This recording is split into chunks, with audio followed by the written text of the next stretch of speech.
Good evening, everybody. Hello, everybody. Hey there, Calvin. How are you? Hey, Telsha. How are you doing? You guys doing okay? Hey, Nina. Hey, Chris. How are you? I'm doing great. Thank you for asking. Hey, Asia. Hey, Carol. How are you? And it's Renisha. Hey, Renisha. Hey, just be real. You're waiting. I was coming. I'm doing great. Thank you. Hey, Lucy. April May. How are you doing? Is it Louisa? Hi, Louisa. Hi there, Van City. Van City. Okay. Hi there, Elsa. Erica. Hey, Erica. And Shelly, Patricia, Nubia. Okay, hold on. Lisa. Let me put my glasses on. Brionna, Tina. Hey there. Leslie. Pink Kisses. Ulysses. How are you? Hey, TMG. Look who's on board, y'all. Look who came back. Hey, Joanna. Joanne, how are you doing? Oh my goodness, TMG is on, y'all. Look who rolled up in here. Hey, Rosalind Clinton, how are you? You waiting? Thank you so much. I appreciate you, sir. Hey, Macy and Shannon. Oh, I love you back. Hey, Esther, how are you? You were just about to go to bed. How to get the party started? Y'all, come on. See, you guys are wide awake now. Hey, loving me. Hey, Kim, how are you? Keeping it moving in the DMV. Vancouver, hey. You already asking too many questions, so you have got to go already. Look at you. Got to go. Hey, Desiree, how are you doing? Hi, Tina. Oh, for Mr. Charlie. Mr. Charlie's back there in the back. There's Bathsheba, pretty name. Hey, Lucy, love you back. And there's Baby Cakes, how are you? And Arlesia. Make sure I didn't miss anybody. KK, how are you? Let's see, Deborah, how are you? You're enjoying my book? Oh, that's right, you did finally get it. Thank you so much. Hey, Jamila, how are you? And Rose and C.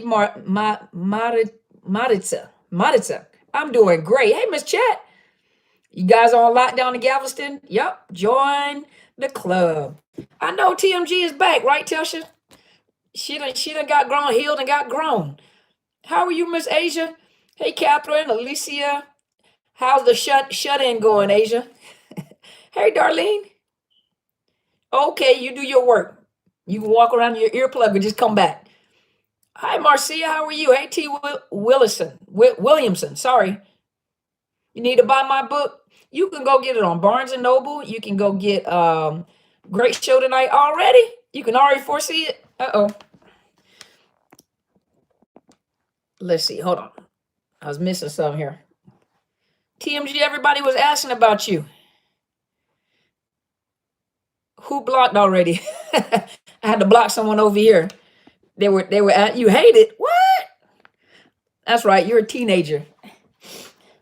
I had a talk with my dad, and my dad asked me the exact same question. He says, how's it going since I've been in the shut-in? So I had to remind him. I said, you do recall when I was young, I used to stay in my room. I said, so to me, this is no big thing. No big deal. It's months. I pray I'm out to see some growth and healing. I know y'all did it. See, TMG coming to check on y'all. Nice to see you here too.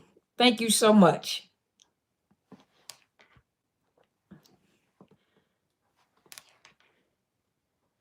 That's good, Red Raven. New York is on lockdown. Hey, Mimi. I know this is the quarantine live party. Well, hello, Cristiano from the Philippines. How are you? Hey, Lisa, how are you doing? From the lockdown of New York. You guys doing okay over there? Hey, Faith Works and Love. How are you? Do you go out and get groceries or have them delivered? I go get them. I'll go get them. I go get my own groceries because I have to I have to stop in my office to check on my fish and the organ too. I got to check on my fish. I have to get my mail. I have to go to the mailbox and get my mail. I just found out from my bank. I didn't realize it. I can scan my checks in. So I went to the bank once and I can scan my checks into my account. So I'm going to do it like that. And then I do go to the grocery store. I went out for a walk today. Oh my gosh. I didn't know how to act. I almost just started running.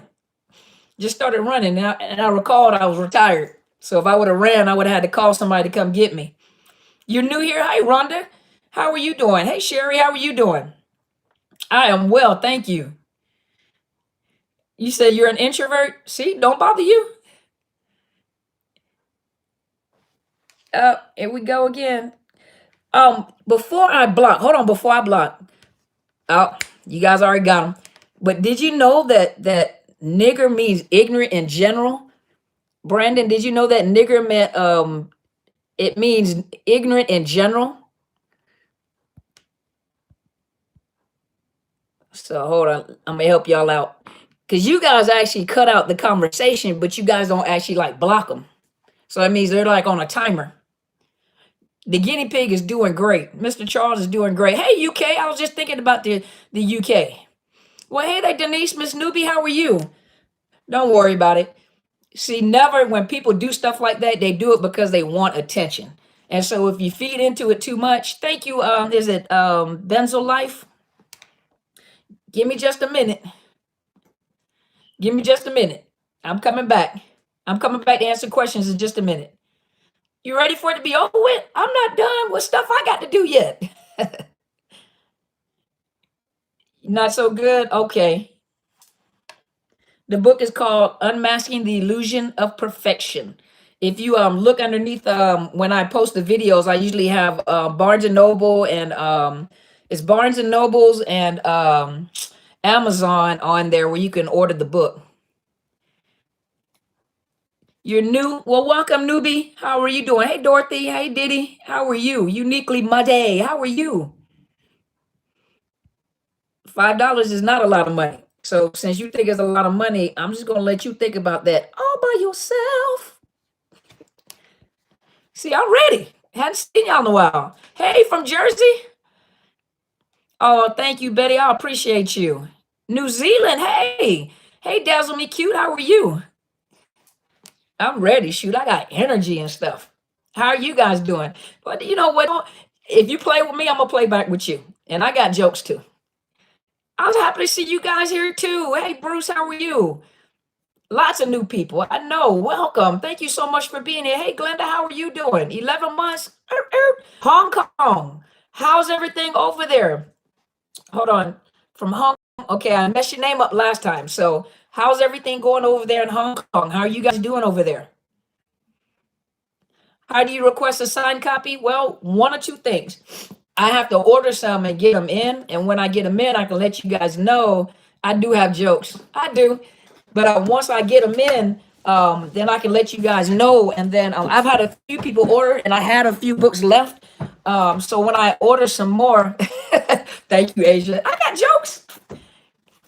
Asia said, yes, she sure does. Australia, all right. But as soon as I get some in, I can let you guys. Montgomery, Alabama. Shut your mouth, Sharon. Go ahead. My daughter has family in Montgomery. Her grandmother's there. My ex-husband is from Montgomery, and I graduated from Carroll High School in Ozark, Alabama.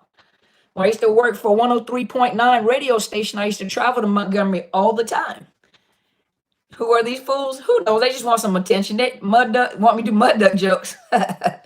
I'm not a stand-up comedian where like I can think of jokes and crack some jokes. I just kind of joke. Well, hey there, Stevie Bananas. I kind of crack jokes as we go. I have seen you once and I thought you were awesome and your analogies plus stories. Well, thank you, Catherine. I appreciate you.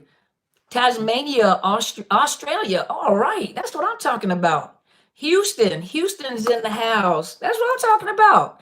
Hey there, New York City. How are you guys doing up there, Jill? You said you feel a sense of normalcy with me. Oh, thank you, Teresa. I appreciate it. Even though I'm like the most abnormal person, abnormal in a good way, not a dysfunctional way. Toronto. All right. And who's that? Corazon. Hey there. How are you doing, Miss Rose? Oh, don't worry about it. You can complain as much as you want to. Sometimes if you guys write a lot, I just can't read everything. Hey, I told you guys now. Listen, Linda, listen. Chicago, all right. Listen, Linda, listen. Y'all, she's hilarious. No, Asia didn't, girl. I'm serious. I'm serious. Listen, listen. When you guys email me, when you guys, and I'm not trying to hurt anybody's feeling. Atlanta, all right. Baton Rouge, all right. But listen, I'm not trying to hurt anybody's feeling. Now, I love you guys. I really do. But listen, Linda, listen, honey, listen. When you guys write me an email, I told y'all this before, and the email is like 5 pages long. I'm telling you, I can't read all that. What you guys are asking for is a free consultation. So when you guys write me and you say, let me tell you my story, I promise you I can't read all that. And so normally you say, let me tell you my story, and I scroll all the way to the bottom, and then you guys have the nerve to say, thank you for taking the time to read the email. I said, wow, some folks just bold. I'm telling y'all, the email's like this long. That right there, streaming from Antarctica at the U.S. Astronomical Research Site, believe it or not. Shut your mouth. Hey there. And you're a motor troller? We'll see. We're going to keep an eye on you. Why are people ignorant? It's not the fact that they're ignorant. You got to remember that when people are hurting and they need someone to talk to, and when you're actually, and I understand that. Trust me, I do understand. I do trauma work all the time. I have people that talk to me all the time. They make appointments. But when you're asking for someone, when you're emailing someone and you just tell your whole story on there, don't assume that they have time to read those emails because of the fact that they have clientele. I have a lot of clientele. And so I talk all day long. I talk on the phone all day long. I talk on via Skype all day long. I'm constantly talking. And so when people are emailing me and you email a long story and then at the end you say, what do you think I should do? My guess is as good as yours because I didn't read the emails too long. And that right there requires a consultation. That right there is basically a free consultation. And so normally I'm very polite and I said, thank you so much for taking the time to email me. But these are my discounted prices. Time is money. That is absolutely right. Because you're not going to go to a doctor and tell a doctor a whole bunch of other questions.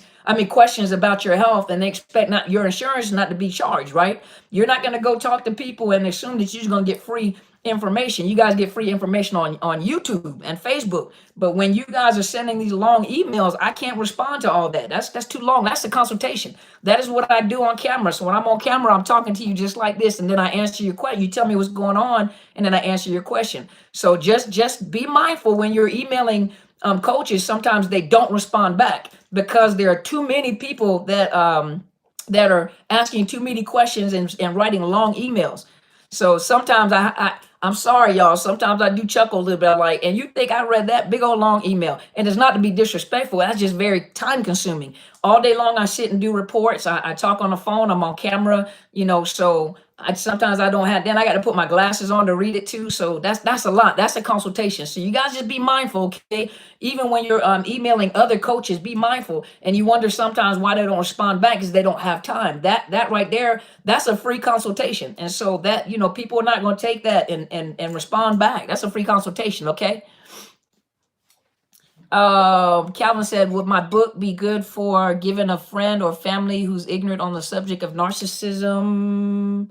Hold on. Ignorant of narcissism to help them get it? Are they willing to listen? You can give it to them, see what they think. It's pretty, my book is pretty straight to the point.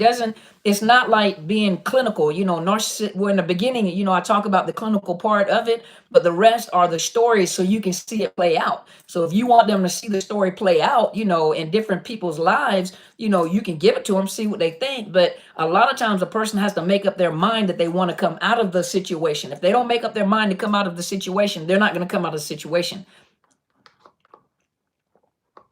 The spiritual narcissist, you might have to scroll through there. I might. You mean like preachers and pastors and stuff like that? The Rona is taking over the internet? No, we haven't affected the internet.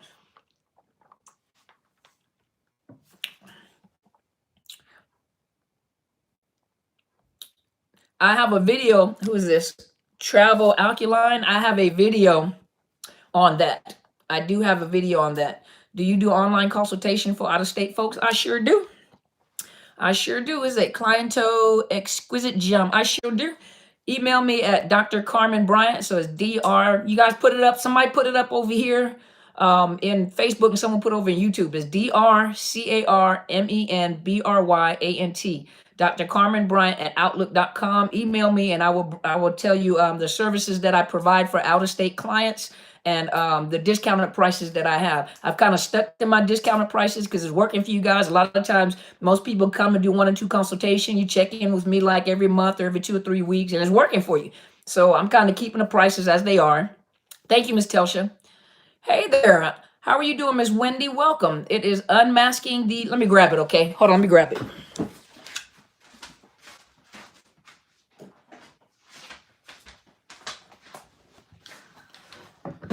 This is my book. This is Unmasking the Illusion of Perfection.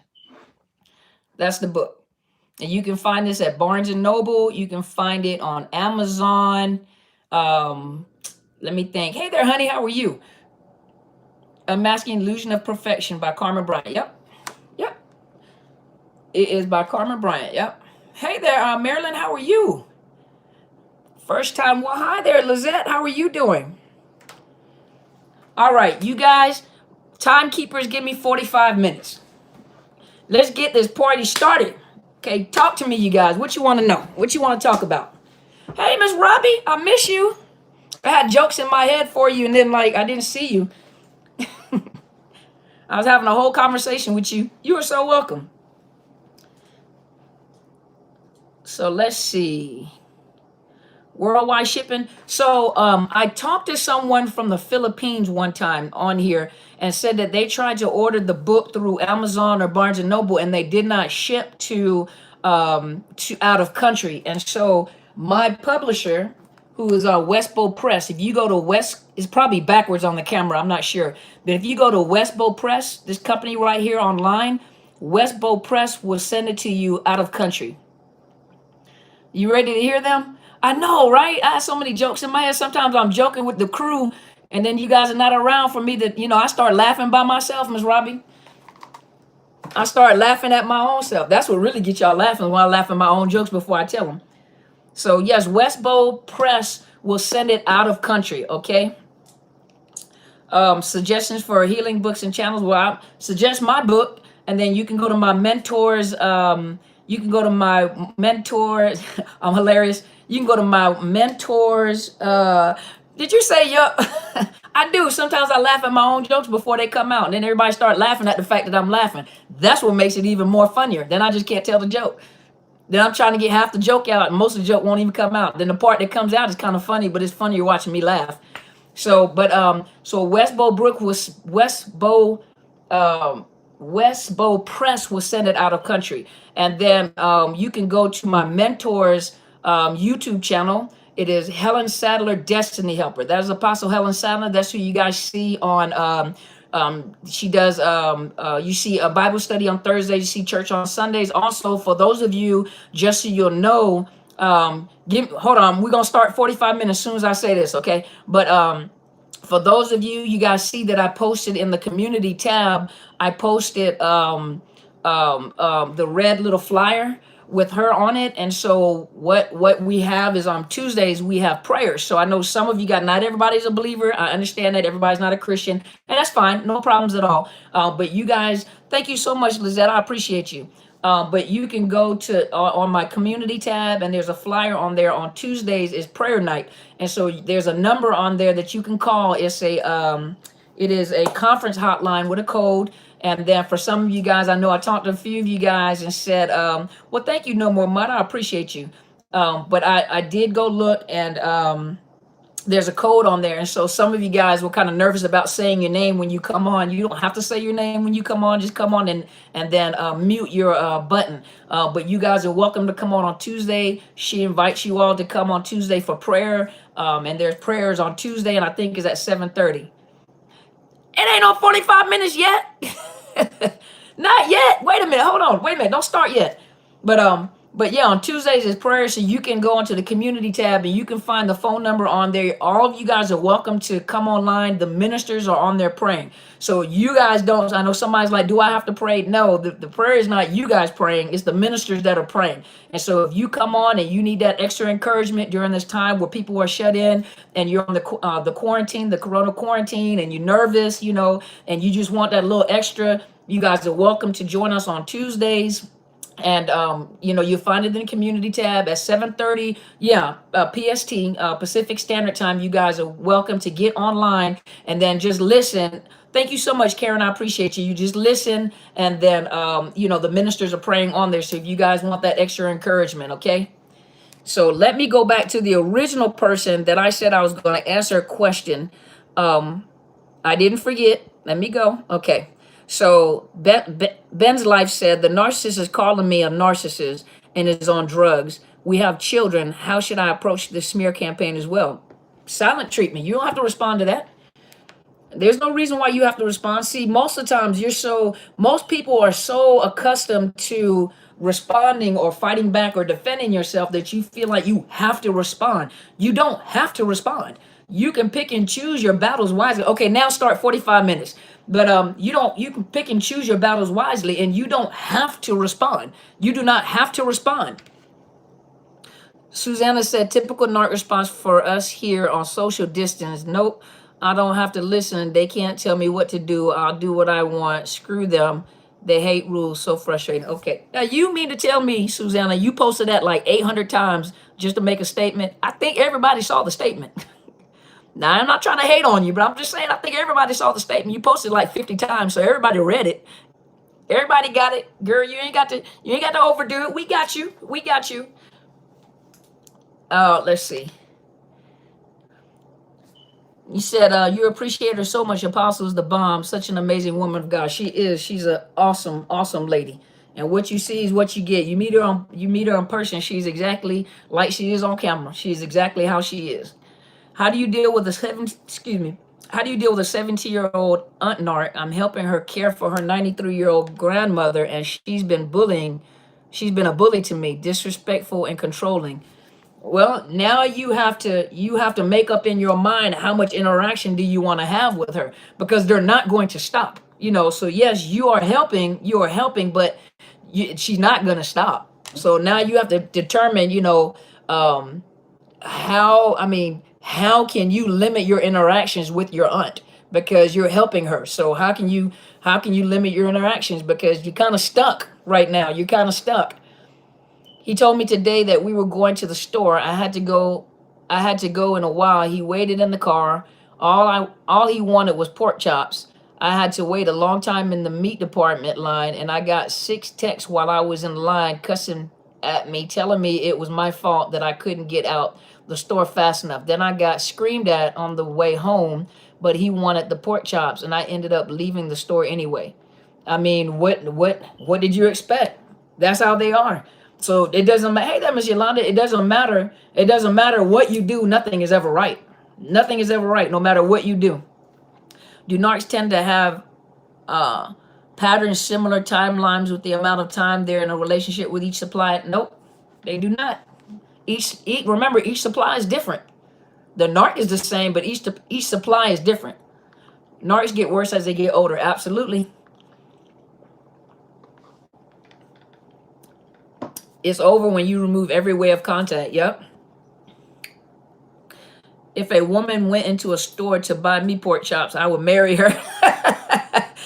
Hold on, who is this? Amy, I think Amy is married. So Steve, you can't propose to her. That's the truth. Nothing we do is right. Nothing you do is right. Diane said, I'm afraid to break up with my narcissist. He will either hurt me or himself. What's the proper way to end it? Thank you. Well, don't worry about him hurting himself. You might want to go and talk to a domestic violence advocate and put in some safety. Hey, Donna, as a matter of fact, Miss Donna Anderson, right up underneath you, she works at she volunteers at a women's shelter. But Diana, you shouldn't have to worry about them, because in the cycle of domestic violence and that power and control, in the power and control, one of their weapons that they use is threatening to commit suicide. And so what ends up happening is most of the time, nope, you won't leave because of the fact you're afraid that they're going to kill themselves.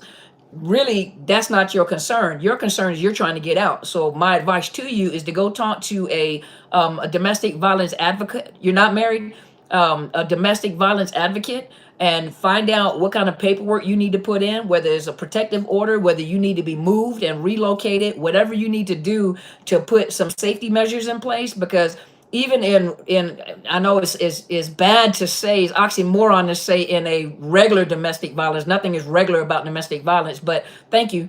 But in the average domestic violence cases that may not be dealing with a narcissist, the same thing they do, they put in protective measures, they put in no contact orders, and usually the person doesn't get severely injured until you actually seriously try to leave. So your best bet is to talk to a domestic violence advocate. Call the domestic violence hotline, let them know that you want to leave, but you're afraid that that individual is going to do something to harm you. Don't worry about them trying to harm themselves, because that's just a way to keep you from leaving. Even if they did, it's just a way to force you to try to come back. Why are they so good at seduction and sex? Because you're so willing to accept it. Because they've studied people. They've studied people, and somatics are just good. You know, a lot of them are very good because they're manipulators and they learn by the different supplies that they've been with. That's why they're so good. How can I end this marriage with my husband who's who's emotionally abusive? I'm a believer and I don't want to file for divorce. I feel he should file. Should I continue to do so? Well, the thing that you have to make up in your mind, and I'm gonna tell you like this: my pastor, my mentor, Apostle Helen Sadler, the Honorable Apostle Helen Sadler, the Honorable Bishop T.D. Jakes, the Honorable Bishop R.C. Blaze, all of them said this one thing. They all said that there was a point in time in their ministry where they used to tell, because they were unaware of this kind of stuff. And one of the things that they said is that in the past, you know, they were taught by the elders and they were taught in the church that, you know, that you tell you whatever you have to do to make that marriage work, you try to make that marriage work, not thinking that they were sending people back into a home where there was domestic violence or sexual abuse or people were being killed. And so I know for a fact that with my mentor, one of the things that she always says, one of the many things that she always says is that you have to protect yourself and you have to protect your children. And if that person is abusing you, you know, if that person is abusing you, you need to get out. You need to get away. But you have to use wisdom on how you get out. You can't just jump and go, because in certain states, well, in many states, the father has equal rights to the children as you do. And if you just jump up with no plan in place, a narcissist will say that you kidnapped the children, even if you are trying to escape with your safety. And so what you need to do, just be real, said file, honey.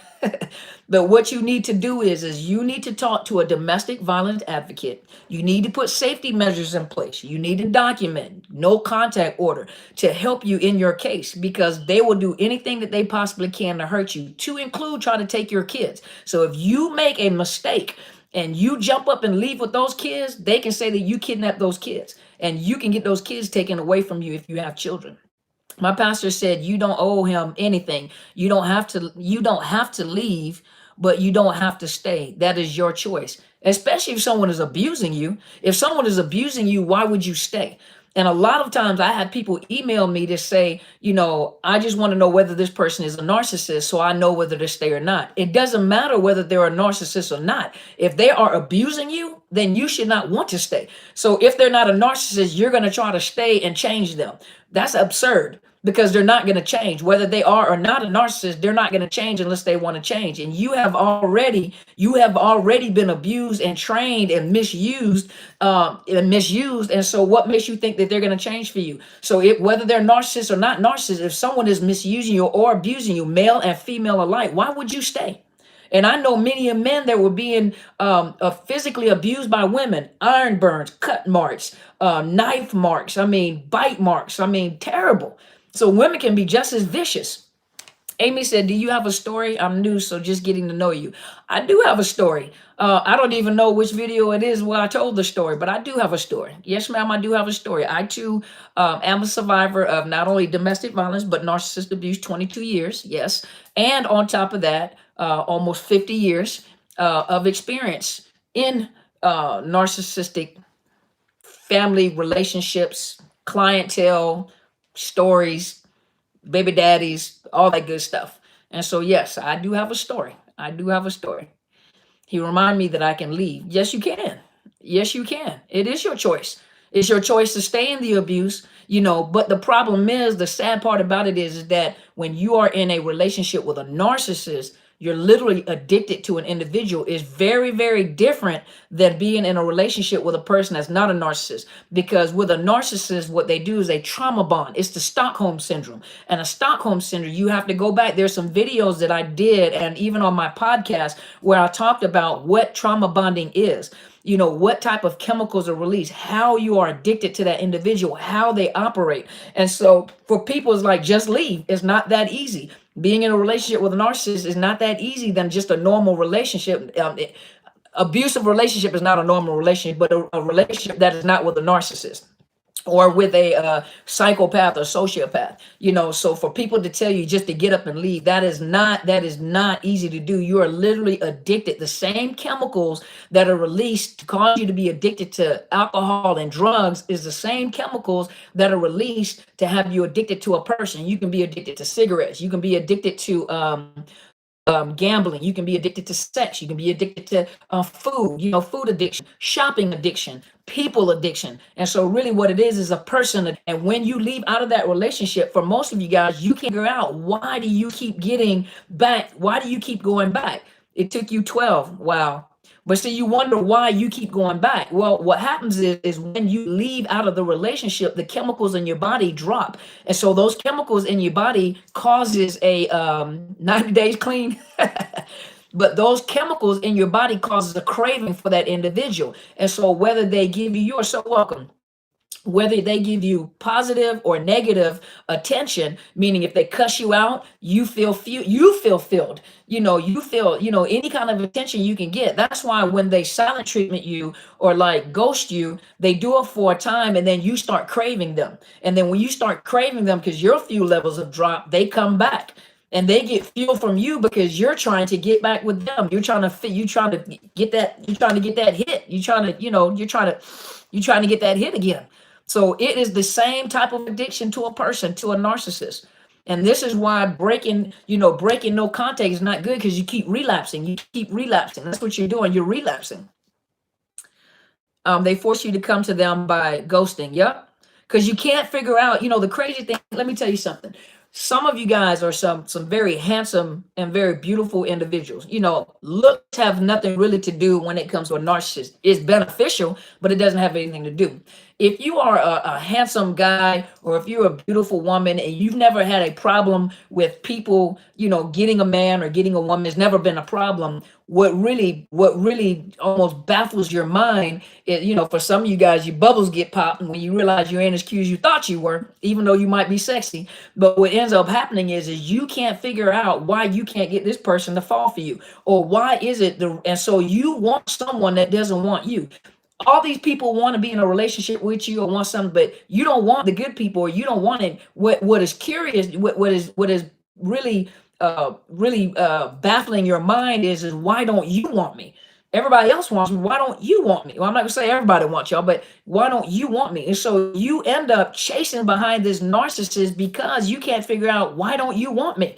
And that's what that narcissist wants. He wants, or she wants, you to run behind them. And if you don't run, they'll come and hoover you to make you run. That's that trauma bonding. That is ridiculous. That's what happened to you. See, some of our bubbles got popped. You weren't as cute as you thought you were, huh?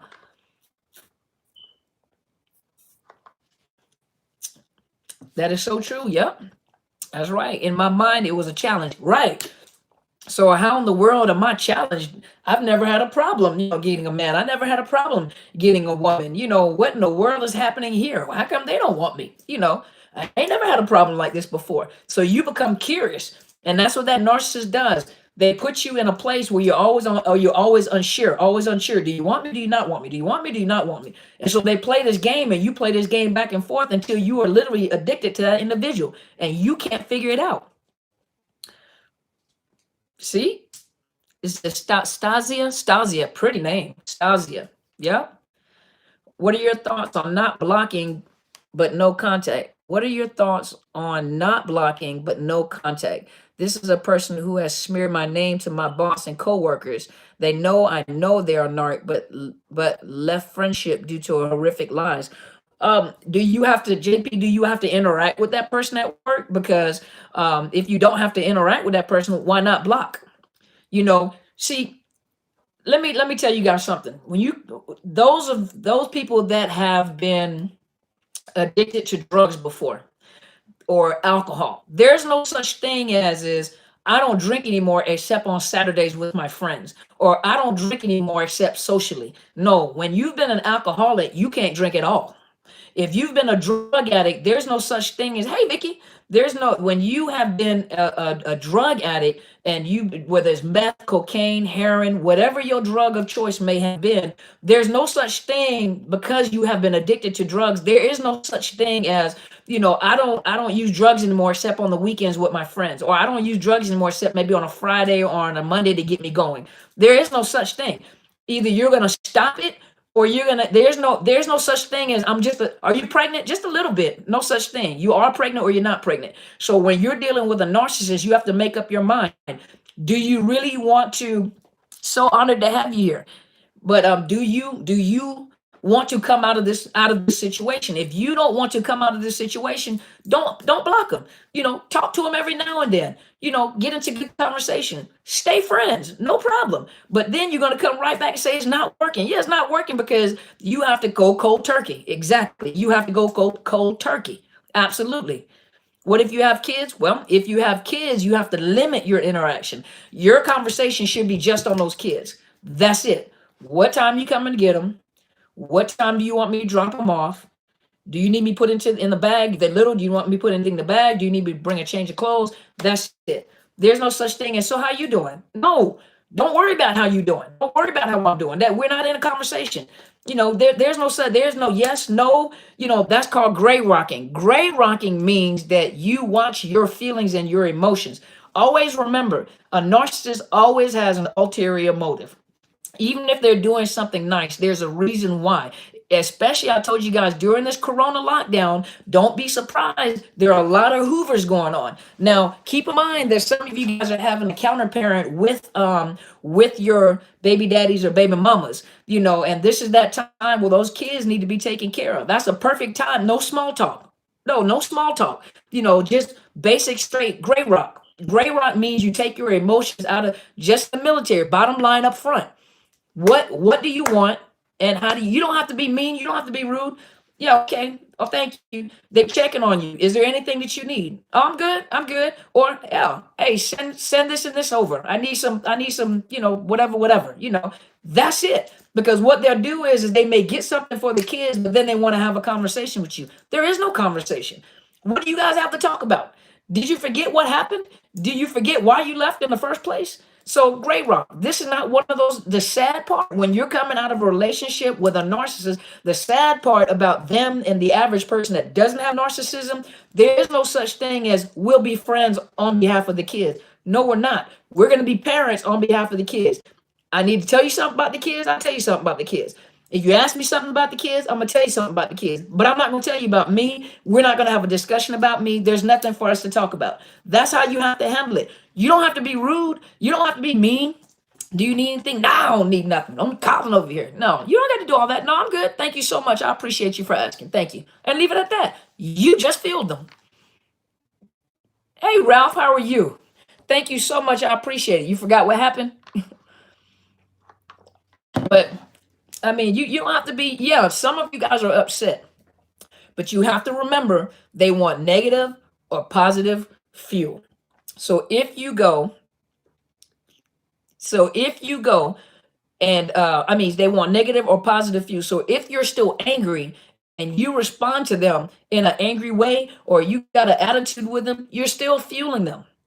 If you're kind, You're still fueling them. So you have to remember, don't worry about what they think. You just make sure you heal. You can be kind and you can still gray rock. Thank you. I appreciate you. Thank you so much. I appreciate it. That's kind of confusing to them. Like, why are you nice and you don't like me?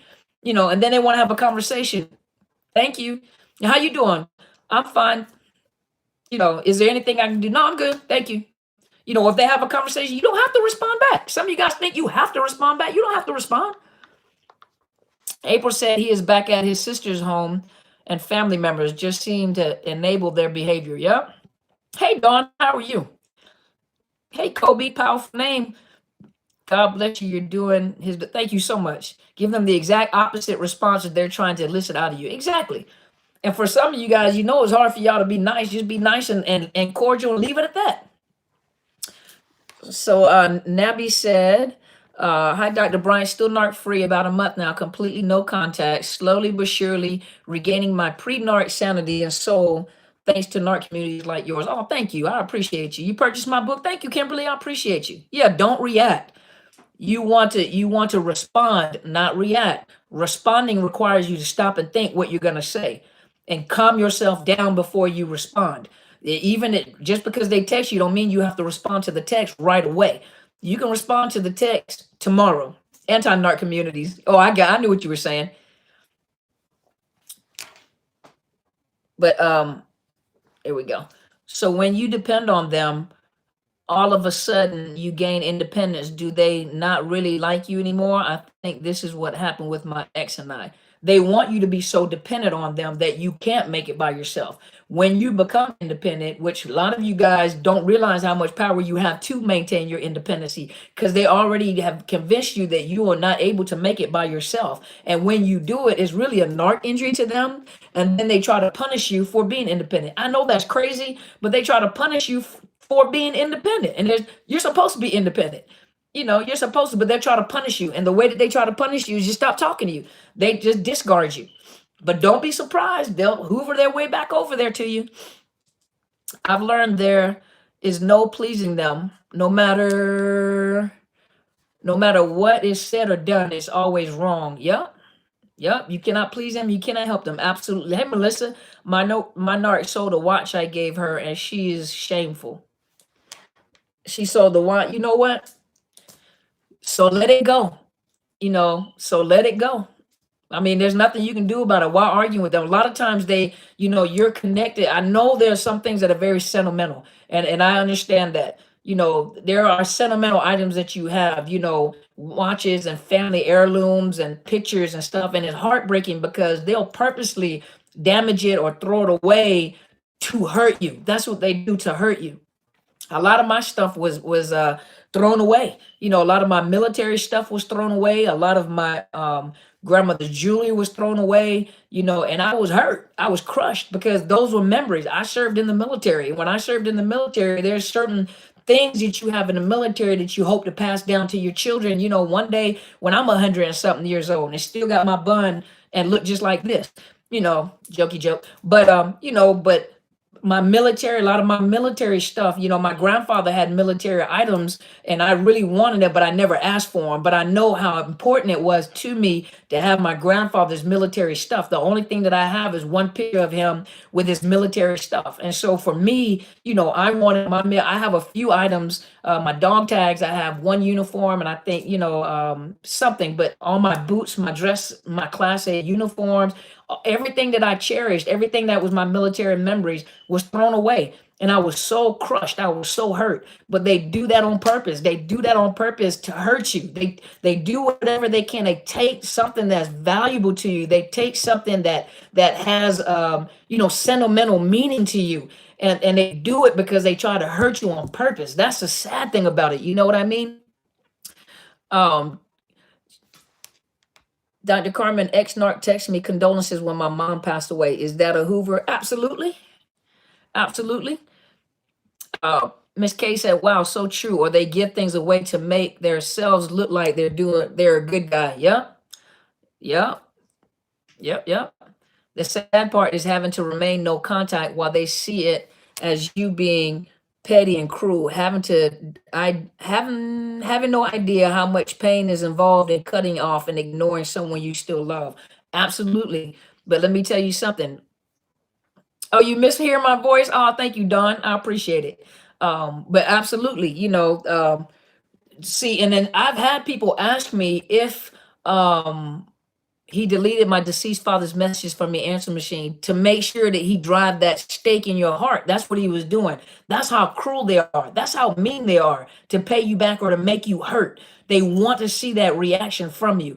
Hold on, I was going to answer another question. Uh, oh, I had someone ask me before. They thought that something was wrong with them because they still loved the narcissist. I said, there's nothing wrong with you still loving the narcissist. Many of you guys still love the narcissist. You were in a relationship. They were in a situationship. Well, really, y'all were in a situationship, but you literally were the only one in the relationship. You truly did love that individual. You really care for that person. Some of you guys have children by this individual. Some of you guys had lives.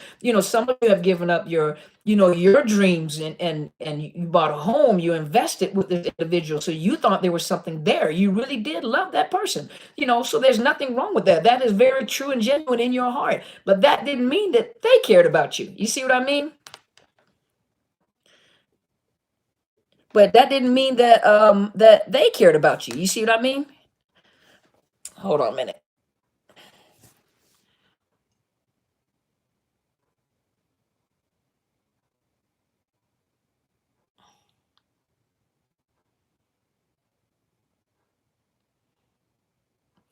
Okay, Afua, let me ask you a question, because I don't know if you are really who you say you are, because I blocked you before. And my question is was your page duplicated, or did you create another page? Because I actually was looking through my block today, and I blocked you because there was some stuff that was written on my Facebook page that required blocking. So Afua, I don't know if that is truly you or someone duplicated your page. You might want to go check, because if you are the person that I blocked, I'm gonna block you again, or your page was duplicated. So I need you to check on that. Melissa, she won't let go of the shame. She kept saying it nonstop. Yeah, that's a narc injury, honey. They say the shame. She's ashamed. That's a narc injury. That's what that is. That's a narc injury. Love what you had to say. We were in a relationship versus they were in a situationship. Absolutely. Absolutely. No, they don't care. They care about themselves. When you're in a relationship, they are in a relationship with themselves. You see what I mean? My ex-narc always seems very interested in my male friends. They don't have boundaries, y'all. I try to tell you, it doesn't matter whether or not they are heterosexual, homosexual, bisexual, whatever. They cross lines wherever they can get fuel. Just be prepared that listen, Linda, listen. A lot of narcissists get fuel wherever they can get fuel. There are a lot of narcissists that are also bisexual. What do they call it? Undercover, male and female alike. And some of them present themselves to you as heterosexuals, but they don't let you know of their other lifestyle. There's a difference if they're honest enough to tell you I'm bisexual, and then you happen to make the choice to accept that or not. That, I think that's only fair. Then it's up to you, yeah, on the down low. And that's female and males alike. It's only fair for a person to be honest with you, to say this is what I'm like, so that you can make a determination, or you make a choice if that's something that you want to be involved with, right? If that's a situation you want to be involved with. But most of them won't say that to you. And so a lot of times, a lot of them won't say anything and you won't find out, but you'll always have that like, something ain't right. Something ain't right. Or, they may have been like that at one time, and now they say that they're not. But if they've been like that for a while, and then all of a sudden that they're not, you might want to keep an eye on that, because narcissists never tell the truth. Never, ever, ever, ever tell the truth. And let me tell you guys something. HIV and AIDS is blind, and so is Corona now. But HIV, matter of fact, let's add that in the equation. And some of them are just that ugly where don't think they wouldn't try to infect you with the corona. He may be gay, honey. She talking to you, honey. But what I'm saying is, with this corona out there, you never know who they would try to purposely hurt you and try to infect you with the corona. But HIV and AIDS is blind, and there are some herpes, a lot of things that can't be cured. And so you guys got to be careful because a lot of them are really not honest with their sex life. They're not honest with their sexual history. They're not honest with what they're doing. And a lot of them have more than one source of supply. Always remember that. Melissa said, my narc says she's pan. She's she said she everything. She everything. See? Hey Desiree, a quick chat about not exposing the narcissist. It will get violent. Oh, that's right. Ms. Desiree brought up something that I guess I don't know if someone is out there giving this information. Hey, Ricky, how are you doing, sir? Oh my gosh, this is the first time that I've ever seen you on here live. How are you doing, sir? That is my daughter's cousin. How are you doing, Ricky? But I don't know who was teaching this. I don't know. I think she said that someone was telling people. Hold on, I'm getting right back to you. No, this is me. I sent you my VIS and you're a co-pastor, but you mean my pastor. No one responded. I turned to HG Tudor. He guided me through court and made it check for my statement on your email. Girl, you went to HG Tudor. I think that's why I blocked you, because that was a crazy statement. And that right there is bad information for the viewers. And she's blocked again. Anyway, so as I was saying, and this is why she was blocked. So, okay, so somebody was putting out information saying that, did you say that it's good to expose them or how to expose them? Did they say that, Desiree? How to expose them? Did it say how to expose them?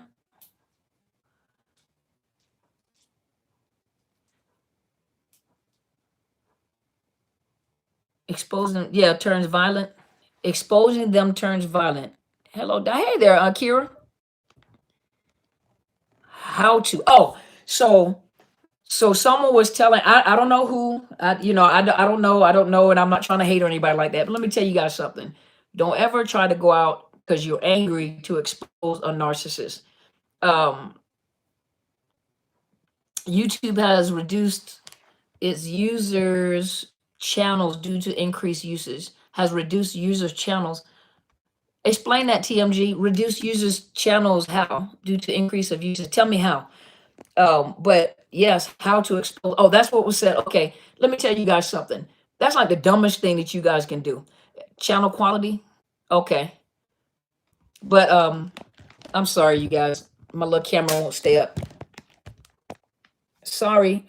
Put my comments back up there.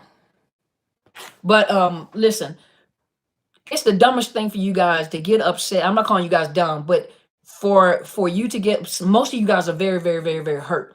It's grainy. Okay. Most of you guys are very hurt. And so you try to fight them the way that they fight you. You don't fight them the same way that they fight you. The way that you fight them is totally opposite than the way that they fight you. One of the things that people want to do is expose a person of being a narcissist. Well, number one, how do you prove a person is a narcissist? Are you a clinician? Did you analyze? Did you assess them? Did you give them a diagnosis? It is not wise. It's very unwise to call them a narcissist. A narcissist never forgets. You cause a narcissistic injury, sometimes they may take 1, 2, 3, 4, 5, 6 months to get you back, but they're going to get you back. That right there that's declaring war. You're trying to get away from the relationship. You're trying to get out of the relationship. You exposing them and making pages or wanting to talk or how to expose them, that is very unwise. Very, very unwise. And if you want to get injured above and beyond where you've been injured, then go ahead and expose a narcissist. Don't do it. YouTube has reduced the quality of user channels due to the increased usage. Maybe blurry and freeze. Oh, got it. 12 minutes? Okay. That is very unwise, y'all. Listen, let me tell you guys something. This is my next attack me, so please do not confront. Absolutely. Listen, I understand that a lot of you guys watch other people's YouTube channels, so I can't tell you what to do.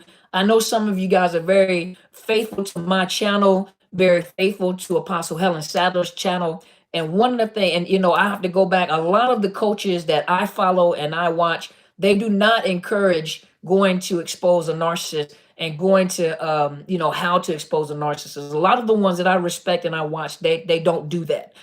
And so what I'm telling you is whatever you do, please stay safe.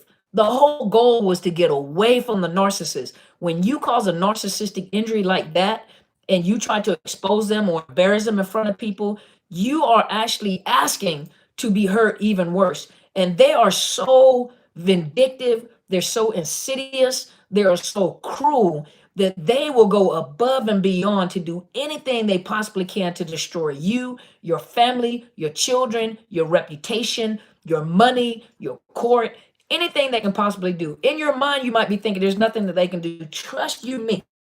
They're always thinking on how to get you back. If you hurt them and they get away from you and they don't say anything, there's a difference if you discard. But if you purposely hurt them and you cause a narcissistic injury, I promise you this, they're thinking about how to get you back. Some of them might be afraid and may not come back, but some of them are thinking on how to get you back for safety purposes and for the purpose of you trying to disconnect with this narcissist. Do not try to expose a narcissist. Do not go out there. And then on top of it, if you get the right ones, they can sue you for slander. Excuse me. They can sue you for slander. They can take you to court for slandering them, especially if you mess around and they're affected in their job, they're affected with their finances. They can take you to court for slander. Yeah, you might want to leave the state and go into hiding. Yep. April said, I'm glad I found this. Sitting in tears, RN. He's almost 3 years old, really misses him. Is that who's almost 3 years old? Your son? Your son? The ex-narc is afraid to confront me. He's a covert coward. Don't get into a head-butting contest with them, okay? You see me clearly now? You might have to go back and kind of like watch the replay, so I apologize. Is there a delicate way to deal with one that you left to minimize the damage they can cause? No, there's no delicate way. You got to make up your mind. I'm gone. I'm tired of this and I'm gone.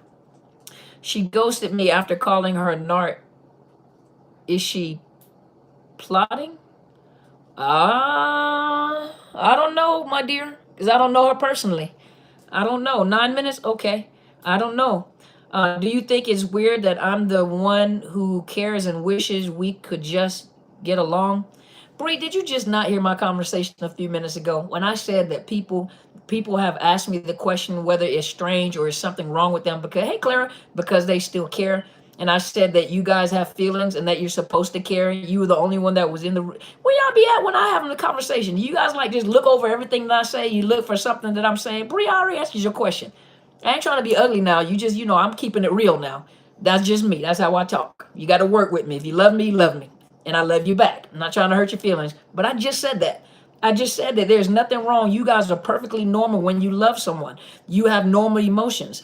A narcissist is the one that can't love. And so for you to cut a person off and you still care about them and you still want to have a regular conversation with them and you still want to do right by them, that is perfectly normal. The video's cutting out? Okay, it's on me then, Bree. It's on me. It's not on you then. Girl, because I just said it too. I said, where was she at? But it's perfectly normal, Bree. You are a normal person that has normal feelings for people. Most of us still had feelings for the person until they continue to hurt you until you finally like, I'm done. I'm done. And you can't connect with them. Hey, Jen, I haven't seen you in a while. I was pretty close to reporting her behavior to the military. Girl, if she was hurting you, you could have. But if you were just trying to get her back, just leave it alone. Don't ever go seek revenge. Don't do it. Don't seek revenge. That's why co-parenting can't happen. Exactly. This has been so helpful. Please don't stop your work. Thank you. Oh, thank you, Ulysses. I appreciate you. Good night. I have to love myself more than Narc hated me. Absolutely. I think they train us that way. We always looking for the good and apology. Yep. Absolutely. Remember, one of the biggest things is the last thing to go for a non-dysfunctional person. Now, most of us have our own issues, but not, but for a non-dysfunctional person, the last thing to go is hope. You're always hoping for the best. You're always hoping that there's a cure. You're always hoping that they're going to change. I mean, listen, I'm a therapist. You guys know that by now.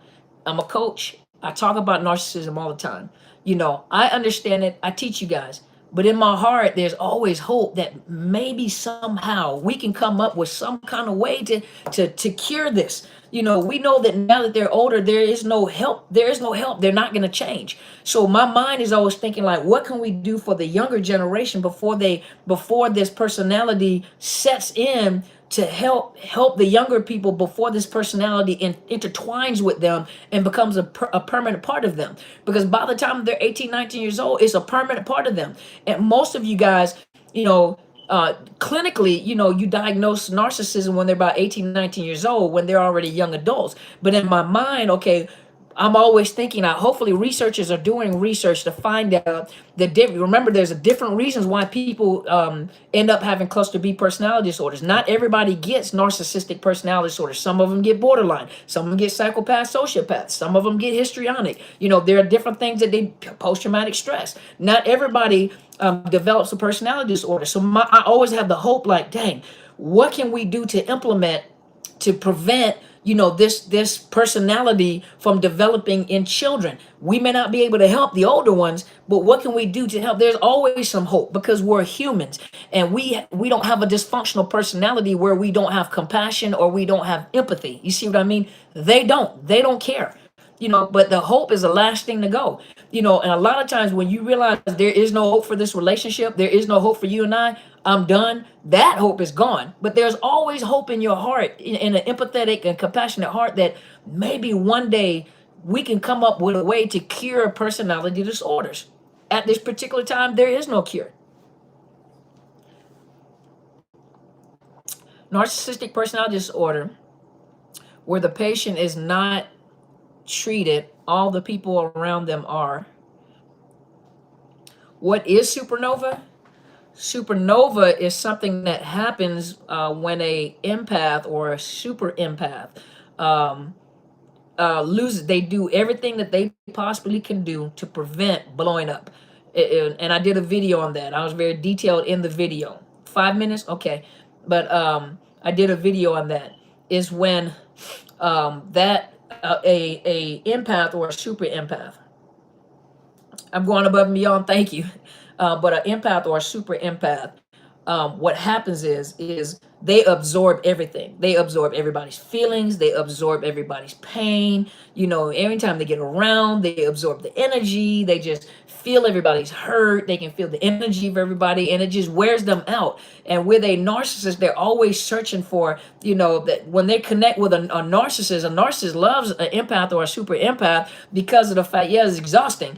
And so they connect because there's a lot that they can get out of that empath, and that empath just lets people run over them a lot of times because they have a big heart. They want to save people. They want her who was it? Mother Teresa was a super empath. We need empaths. We need super empaths. These are the people, just like Apostle Sadler said, these are the people you'll find in the nursing field. These are empaths that feel the pain of others. These are the ones that help the homeless. These are the ones that are helping the sick over in these third world countries. They feel the pain of other people. But with a super empath, they put so much out, and the narcissist keeps on taking it, and eventually what happens is they can't take the abuse anymore. Now, don't get me wrong, a lot of super empaths and empaths do have emotional problems. They do have a problem with boundaries. Sometimes they're wore out, they're sick, they have a lot of body issues. I've met some that had breast cancer, they got fibromyalgia, so they take upon so much of people that they literally make themselves sick. A lot of them get to a point where it gets to a point where they're with that narcissist, they just snap, and they do everything they possibly can to avoid blowing up at this narcissist. And once they blow up, you would think that they're a narcissist. because they're coming at it. They're coming and they're going to cause one of the greatest narcissistic injury. A greater narcissist and a super empath. You know, when that empath goes supernova, the problem, supernova means they just let loose. They just go crazy. They go ballistic. They're the sweetest people you ever meet. They're just the nicest they are. I mean, oh my gosh. And sometimes you look at them like, you do too much for people. When are you going to realize people are using you? And so what ends up happening is when they do whatever they can not to blow up, because when they do, they blow up and they let that narcissist have it. It's literally like they lose their minds to a point where they literally, you would think that they're a narcissist. That's why some of the narcissists calls them a narcissist, because they cause such narcissistic injury. But what happens is that when they go supernova, that's why people say, I went supernova last weekend. They don't go supernova all the time. It's not. That's too much energy. That's too much recovery time. And they're hurt because of the fact that they did do what they did, because it's not in their nature. It's not in their character to be like that. Some of them don't recover for months. Some of the people that I have worked at hadn't recovered like in months and months. It's been 6 months, 1 minute, okay, but it's been months, and they have not recovered from that supernova. They're literally drained. Some of them end up like literally almost losing their mind. Some of them get sick and they can't recover, and it's horrible. They get sick. It is bad. It's bad. When they go supernova, it is bad. And they do whatever they can, even if they have to discard, they do whatever they can not to go supernova. They do, yeah, black out. Yep. It's like they black out. That's why some of you guys say that you're an empath and a super empath, and you're actually not. You're not an empath. You just want to fight all the time. That's what you are. I go supernova every week. Every week I go supernova. No, every week you want to fight. That's what it is. That don't mean you're an empath or a super empath. That just means my time. Okay, that just means you want to fight. You want to fight, and you gonna fight when you feel slighted. You gonna feel when you have disrespected me, when you have hurt me. I'm gonna fight. So every week I'm gonna fight. How do you know if you're an empath? Go watch my videos. I got 2 videos. One is the empath. Then I think I got the super empath versus the super empath versus the greater narcissist. So I got 2 videos, and I was very detailed about it. So if you go and look, a lot of people were able to figure out whether they were empaths or super empaths. Some people are not empaths. Trust you me, they're not. They're not. They're not empaths or super. But a lot of times you'll find that in compassionate type work environments, like nurses and doctors and therapists and relief workers and aid and homeless shelter workers. A lot of those, those are the ones that take a lot of pain. They take the pain on behalf of the people. They feel everything. You know what I mean? So what you do? What do you mean what I do? What I do? Life coaches, yeah, a lot of life coaches, yeah, a lot of life coaches don't know how to put boundaries in place. A lot of life coaches do not know how to put boundaries in place, but they're very compassionate. You know what I mean? Very compassionate. Yeah. This is the first time I've seen you, and I love you. You're amazing. Oh, I love you back, Stasia. I love that name. Thank you so much. I love you back. That's me when I've had enough. I do cat rescue. I'm sure you bond with the cat. They're hitting the clocks. I can't believe you guys are hitting the clocks. And we stuck in the house. Y'all should have a little compassion for me. You're very empathy. Yeah, I'm very empathetic when I want to be. Yeah, I'm very empathetic. Think about it. I'm very empathetic because I work in the counseling field, and so I have to be empathetic. I can't just stare at folks when they're telling me that they feel like committing suicide. I'm just staring at them like, really? You do? Really? You be all right. You cool. Give me fist. Give me pound. I mean, I have to be empathetic. That's an empathetic field, but not over. You know what I mean? You have to preserve me. Okay. I mean, shoot, I'm working from home, so I'm catching up on paperwork. You know what I mean? I took a lot and then sliced her with my words. What?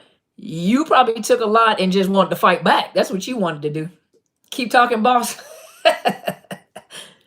See, I mean, we ain't got nowhere to go. Shoot, we all in the house. We in this together. We all in the house. I can sleep in tomorrow. So, I mean, it's not like I got somewhere to go. This is like my office right here. So, I mean, we can keep going. You want me to keep going? You want me to keep talking? Or you guys ready to get off? I ain't going to talk too much longer. Because some of y'all like, I'm tired. You talk too much. I do got jokes. I know where we going. where we going? I shouldn't even gave y'all time. I mean, where we gonna go? You want me to stay? How many people want me to stay and keep talking? Because I've been talking a long time.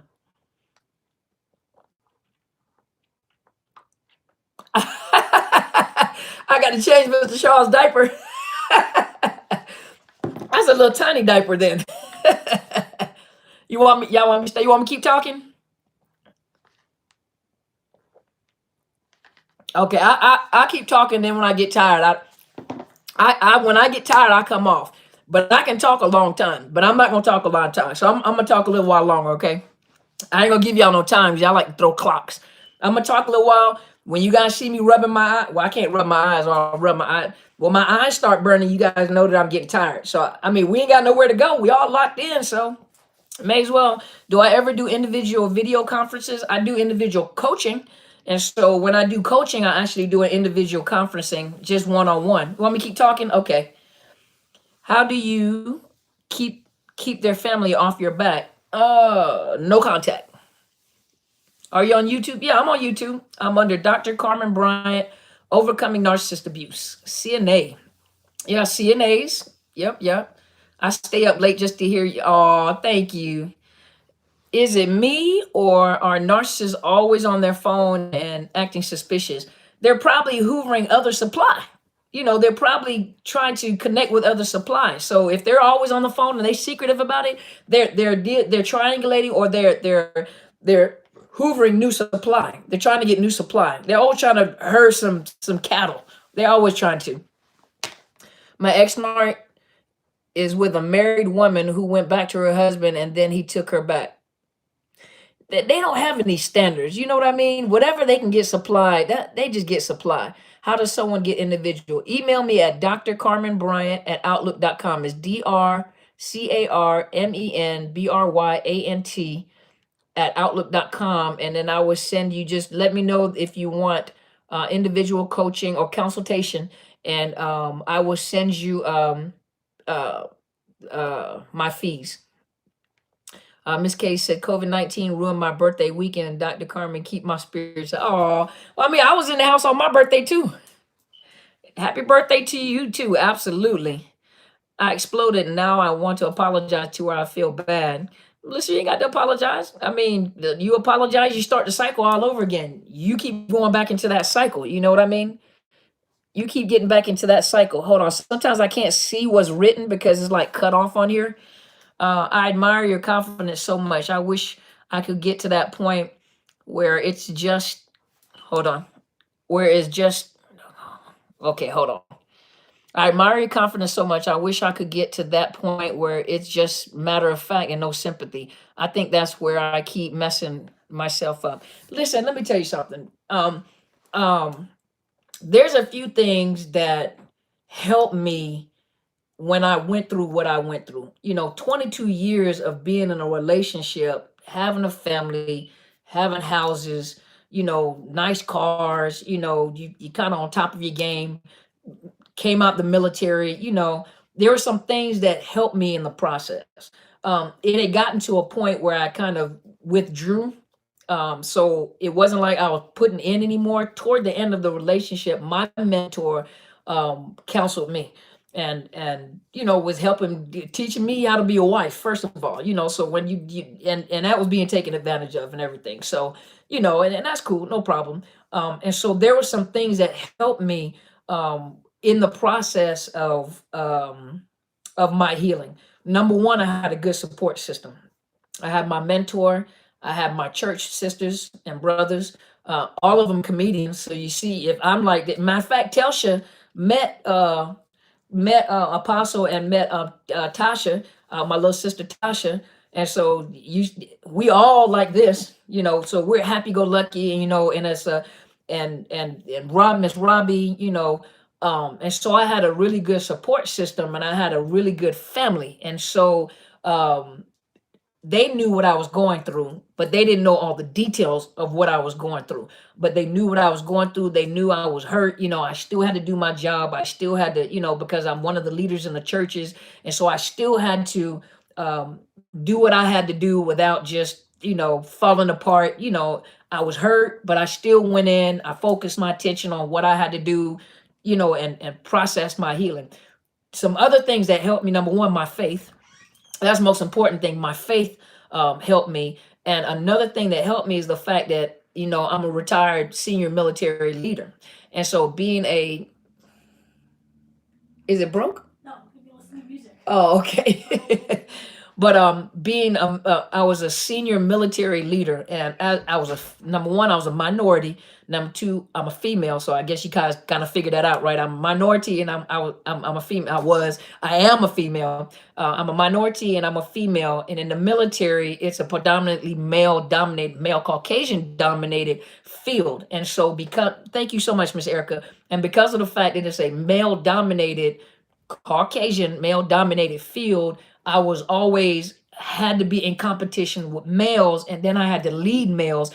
And the thing about being in the military is the way that we were trained is, and the way that men handled women was that we're too emotional. We're too emotional. We don't know how to make decisions without being emotional. We're gonna cry. We don't believe. We're trying to be cute in uniform. We're not. So I was one of those leaders. Anybody who knew me, matter of fact, my baby girl who used to come on there, her name was Crystal. She'll tell you she was one of my soldiers. But I was very by the book. I didn't play with them. I didn't try to be super cute in uniform.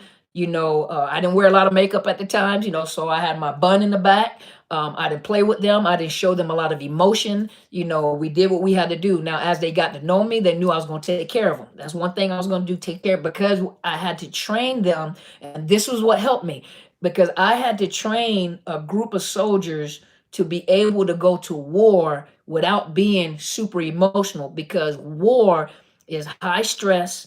And you have to be able to function under high stress and fear, living in fear in a foreign country, in a wartime, and still be able to make logical decisions. But the key behind it is leadership that is confident, leadership that doesn't show fear, no matter how afraid we are. Which there was fear there of deploying and going over here. My fear was I wasn't going to bring them back, or I wasn't going to come back. Thank God I never deployed. And to all my brothers and sisters that did and lost their lives, my heart goes out. My condolences to each and every one of you. I honor you. I just never deployed.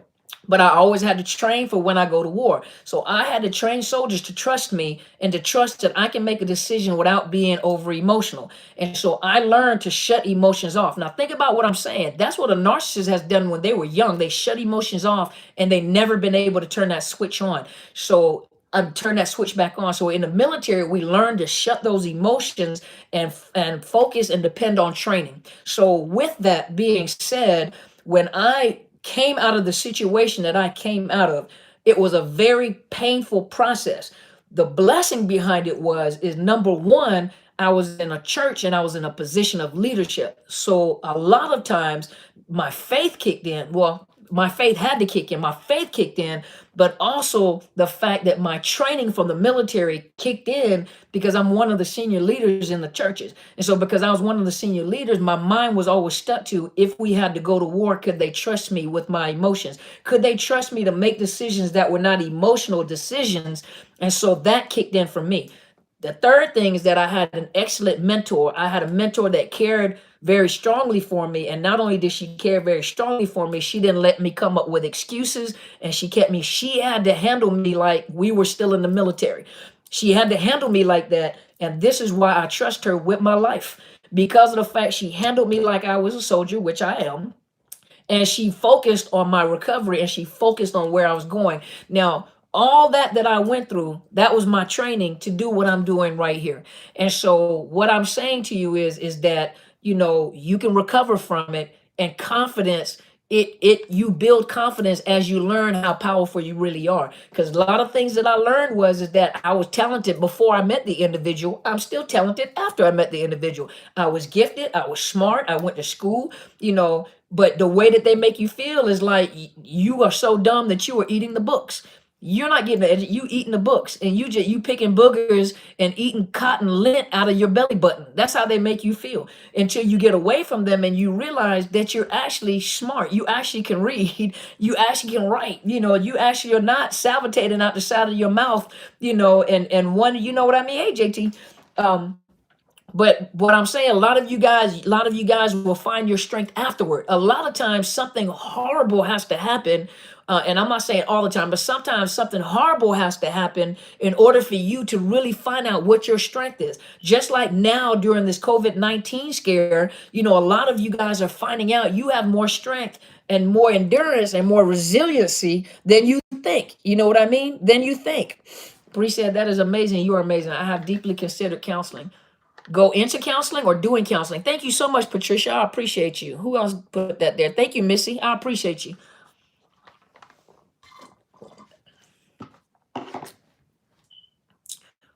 See, she made you feel less than.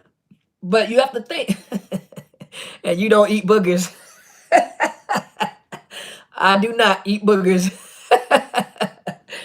Hey there, is it Robert Tony? How are you doing? Yes, absolutely not. I am not going to give you a shout out. We're going to give you a shut up. So anyway, as I was saying, I learned in therapy that anger is just guilt turned, and yeah, and it's also depression turned. Anger is also depression turned inside, inside out. Saving money on lashes too, not going to the office. Girl, I still got to put them on. I have clients I got to look at every day. So I'm not in the office. I'm actually working at the house. So I'm actually looking at the camera, talking to people just like I'll be sitting in my office. So I literally still have to dress up. I just had to go buy some lashes the other day. I just tore mine up. So I had to go buy some more lashes. So I still got to do what I was doing in the office. Mine always acted like he was jealous of me. And probably was. Trust you me, and probably was. Because you had certain qualities that individual wanted. Remember, they got with you. They got with you. I'm a professional too. This narc is all in my mind. You probably need some counseling. You probably need some counseling to get them all out of your mind. That's called narcissistic fleas. Those are the echoes of the narcissist in your ear and in your head. But what were you saying? They probably are jealous of. Trust me, majority of you guys who have been with a narcissist are jealous of you. They want to be you. They want those certain qualities that you have is what they want. They don't want to steal. They want to steal your whole identity. They want to be you. They're not going to tell you that, but they want to be you. You see what I mean? Yes. Depressed manifests as anger. Absolutely. Yep. Yep. Okay. Sorry, you guys. I've considered going to counseling myself. I worked as a therapist for children in a private school partial hospitalization program. You'd think after years of studying this wouldn't be so hard to understand, but I just can't. I mean, hey, I knew about it, but I didn't know that there was abuse. That I didn't know. Let me tell you, I knew what narcissistic personalities was, but I didn't know what the other side of it was. I didn't know the language. I started listening to Angie Atkinson. I started listening to Associate Direct, Quinn Holiday. I started listening to Little Shaman, Melanie Tonia Evans. At the time, Sarah Speaks was on. So I started listening to them, and I realized, because the first one I started listening to was Angie Atkinson, and then Quinn Holiday and Little Shaman. And so I didn't realize that a lot of what I was talking about in counseling, because I counsel those that have suffered from domestic violence. And I didn't realize that a lot of what I was talking about was narcissistic personality disorder or narcissist abuse. And so when I learned the language, I was like, oh my gosh, all this time I was talking about narcissism. And so when I changed the language and put the language in proper perspective and started describing, I noticed that my clients begin to calm down and they finally felt understood. They finally, like someone finally understands what I've been through. And that's when I finally figured out, because I had posed the question before. And so that's when I finally figured out, I was like, that's exactly what I went through. Exactly what I went through. And didn't know that was exactly what I went through. And I was like, oh my gosh, I get it. Aha. So don't beat yourself up because you're a professional. I mean, because there are a lot, if you talk to a lot of professional counselors, they don't know what narcissist abuse is. They don't know what gaslighting is, or gray rocking. They don't know what silent treatment is, or trauma bonding. They don't know. They know what Stockholm syndrome is if you say it like, oh yeah, I know what that is, but they don't know the details of what trauma bonding is. You see what I mean? And so a lot of them are just learning that language themselves, but most of them are not really investing their time in doing it because they're just doing regular counseling. I just happen to be a person that's interested in domestic violence counseling, meaning those that are survivors of domestic violence. And it just so happened that a lot of the people that I deal with are people that came out of narcissistic relationship. And I was shocked at the amount of number of people that I get in my office that are survivors. Are their tears ever real? Can they actually ever be hurt?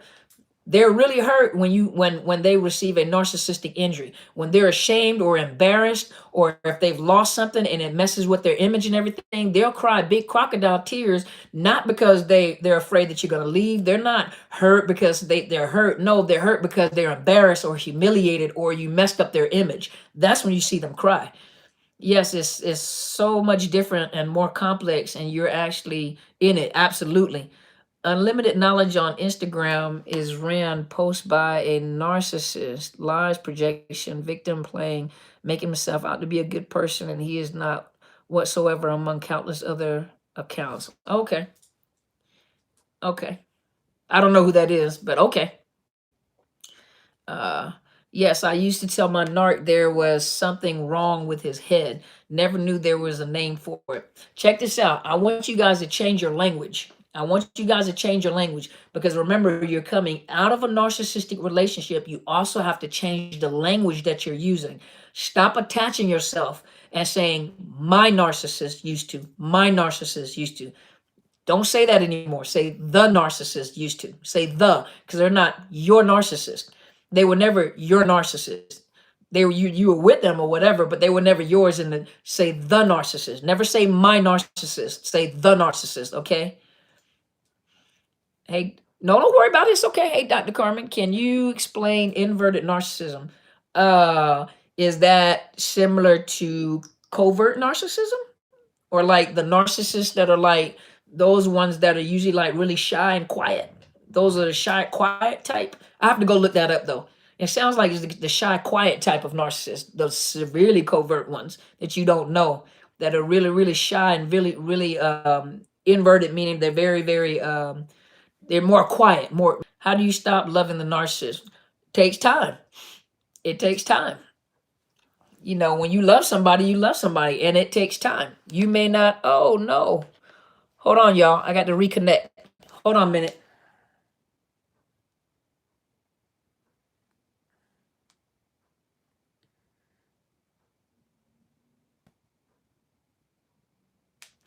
So I got poor wireless connection over here. I think it's like 18,000 people over here that are on. Okay, hold on a minute. Let me see. I think he came back on. You guys back? Okay. So I think there's like 8,000 people out here that are on the internet. So my internet starts going in and out. So I'm probably gonna start winding it down, y'all, because I think I'm getting tired now. Hold on.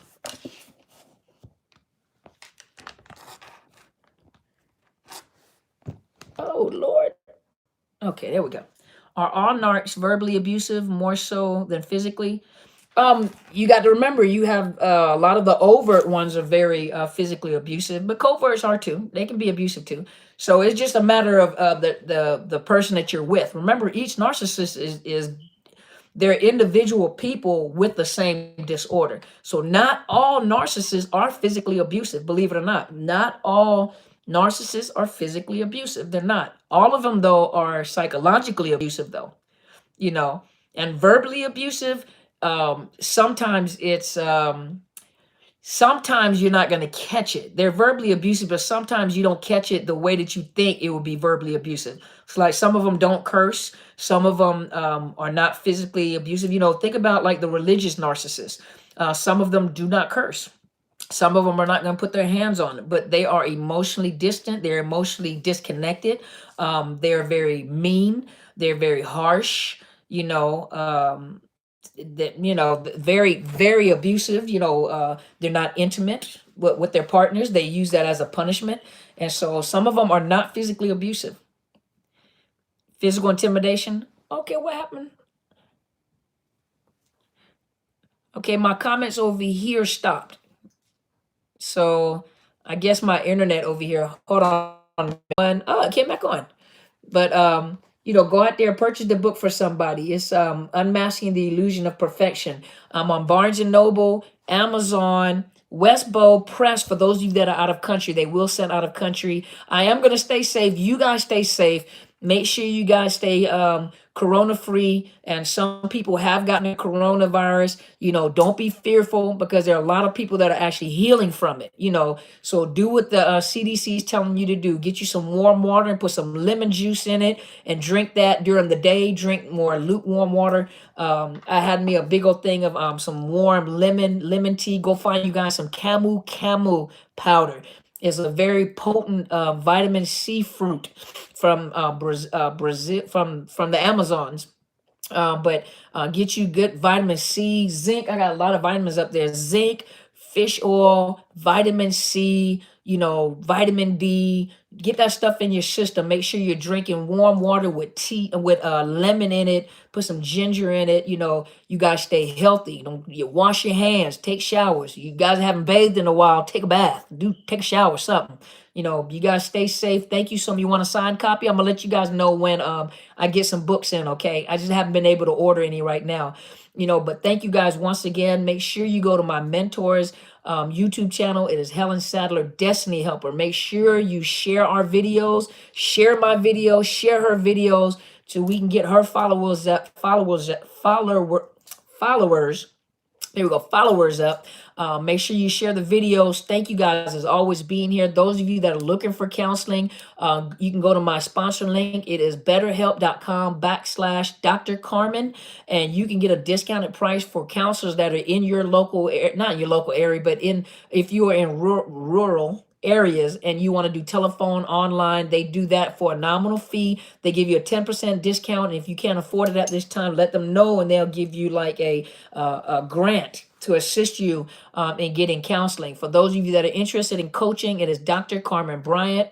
It is still buffering. Okay, Dr. Carmen Bryant, DrCarmenBryant @outlook.com. And so thank you guys always. Thank you for sharing these videos. Share the videos. Thank you guys so much. You guys have a wonderful evening, and I'll see you guys this week. If I'm not over busy, I'm gonna come on live. Okay, so I might not have time to do make a video, so I may just come on live and talk to you guys to see how everyone is doing. Okay, thank you guys so much. You guys take care of yourselves. Good night, Miss Robbie. Love you. I miss you. Talk to you guys later. Okay.